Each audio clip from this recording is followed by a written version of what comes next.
তুমি কি করছো? এই গাছগুলোতে একটু দেখছি অনেকগুলো বেগুন হয়েছে, জাল হয়েছে, উস্তে হয়েছে। উস্তে গাছটা অনেক উস্তে হয়েছে, এখন গাছটা মরে যাচ্ছে রোদ্রেতে। আর বেগুন অনেকটা হয়েছে, বেগুনগুলো তুলে নিতে হবে, বড় হয়ে যাচ্ছে। দেখ কত বেগুন হয়েছে। দেখো গাছটা লাগিয়েছি কোথায়, একটা টপের ভিতরে, টপের ভিতরের গুঁড়া। দেখুন কত সুন্দর বন্ধুরা বেগুন হয়েছে। বেগুনগুলো খেতে খুব সুন্দর, ঘরের বেগুন। আবার লঙ্কাগুলো হয়েছে, এই দেখুন বালতির ভিতর লঙ্কা হয়েছে, খুব সুন্দর ঘরের লঙ্কা। আর এখানে হয়েছে হরলের ডাল, যাকে তুরির ডাল বলে।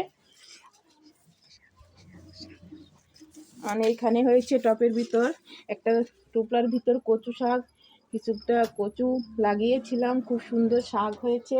এখানে হয়েছে লঙ্কা, আর এটা হয়েছে কুশি ঘাস আর পুঁই শাক। দেখুন একটুখানি জায়গার ভিতর আমি অনেক কিছু লাগিয়েছি, অনেক সবজি হয়েছিল বর্ষাকালে। এখন তো রোদের সময়, তো তো ফির জল দিচ্ছি, এ কারণে বেগুন টেগুন খুব সুন্দর হচ্ছে। এই দেখুন পুঁই শাকগুলো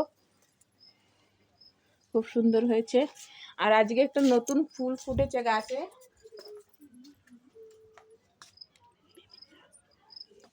আর একটা কালকে ফুটবে, করিয়ে এসছে। এই পেঁপে গাছটা এবার লাগিয়েছি, 2 মাস হয়েছে। বালতির ভিতর লাল শাকের বীজ ফেলিয়েছিলাম, শাকগুলো দেখুন কি সুন্দর হয়েছে।